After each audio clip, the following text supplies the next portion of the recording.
welcome back to Map the Maze Goes to the Movies. So this is the last in my YouTube journey through screen depictions of mediation. The one I've chosen today isn't, I guess, the perfect choice. It's certainly not for entertainment. So this is a mediation video that was prepared in Tennessee for training purposes.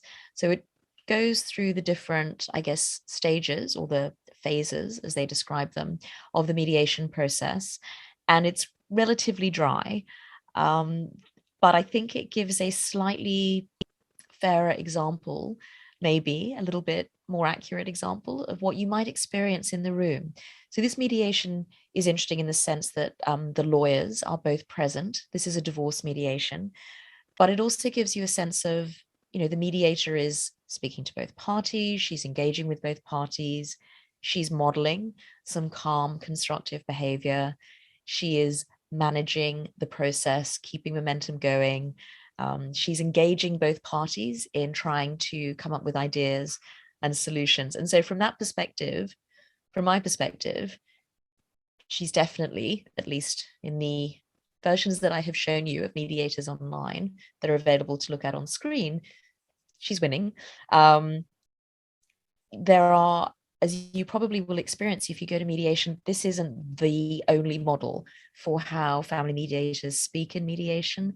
And certainly some family mediators have a different energy. So she's relatively, I would say, low energy, which is not a criticism, but sometimes it's not a good fit for the parties.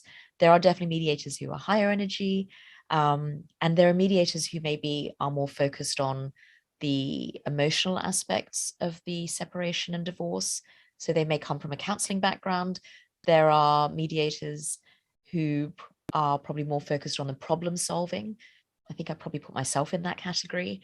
There's a whole range. So I guess I would say these are many different ways to be mediators. Some of them that we've talked about over the last couple of weeks, wholly inappropriate. So I wouldn't recommend going to them if they even were real mediators. But I guess I would say is when you're thinking about what do I want in a mediator, actually thinking about what is it that it will be like in the room. This gives you a little bit of a sense. I think it doesn't really communicate how hard the work is for parties, that these parties are relatively, again, low energy. They're not high conflict. There's not a lot of emotion in terms of their discussion. And so I think it can seem like maybe all mediations are very calm. Some are. Definitely some mediations are calm. I've had some mediations where there's a lot of laughter, which I know sounds strange, but that actually the parties are still able to see each other in a positive way. And so sometimes there can be some levity, some lightness in the room, which is nice if we can have it. I've been in mediations where it's very high conflict, and actually every word has to be chosen very carefully and weighted because there is this continual risk of escalation. And so I think there's a real range. And I guess what I would say to you is if you're looking at these different depictions on the screen of mediation, think about when I'm choosing my mediator, what do I want that person to bring into the room? Knowing myself, knowing the other party, understanding how we both operate, what would be the most beneficial for us to have in a mediator? What's the mix that we need in that person to help us through this? Because definitely there is just as there are wide depictions of mediation on screen, there are wide ranges of mediation and also mediator traits. So, some mediators want to do the deep dive on the emotions, and for them, that's their value add, that they really want to, I guess, explore that with the parties. That's not something that I'm equipped to do, so I wouldn't be doing that. That from my perspective, emotions are important. They need to be expressed. Ideally, they need to be acknowledged. But that when people come to me, I feel like what they really want to do is they want to find answers. They want to figure out, how do we move on from what is a very chaotic and confusing time in life to a place that is more certain, that they can make choices, they can make decisions about what life looks like going forward. And so for me, that would be I guess the priority, is helping people to have those conversations. But we're all different. And so if you are thinking about finding a mediator, then definitely speak to the mediator. Just say, look, I'm wondering, this is a concern for me, or this isn't a concern, or this is what I'm looking for. How do you mediate? I think it's worth having that phone call, even if you don't say, because it's hard. Sometimes people say to me, well, if they say this, what are you going to say? And honestly, it's very difficult to answer that question because it depends on the context. It depends on what we've been talking about. It depends on rapport. It just depends on a lot of different factors. But I think if you have a conversation with a mediator prior to engaging to work with them, before committing to work with them, really important just to get a sense of what they're like as a person. Sometimes people say to me after intake that they really feel comfortable, which is great. I mean, I want people to feel comfortable. I want people to feel that they can work with me. I get a little bit worried when people become a little bit too excited about working with me, because the reality is that mediators are not there to be your friends, that we're not there to be on your side, that we're actually there to help both parties and to be impartial as regards outcome, that we're there to support everyone in the room. And there will be times, often in mediation towards the end, when we're really trying to close gaps.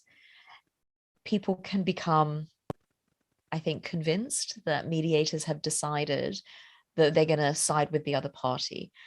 In reality, I think that often happens because often for those final financial negotiation steps, we are in separate rooms. And so parties see the mediator in their room, they don't see the work that's happening in the other room.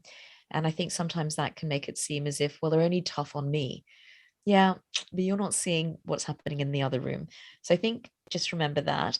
But I guess I would say is it can get really tough. So if you start off feeling, well, it's a bit awkward working with this person, but I guess they'll be okay, that's not going to go well. So try and find a mediator that from the beginning you think, okay, I feel like I can be comfortable with this person, acknowledging that there are going to be parts of the process where you really don't like the mediator very much because it seems like they're being tough, or they're pushing you to consider ideas or to come up with proposals.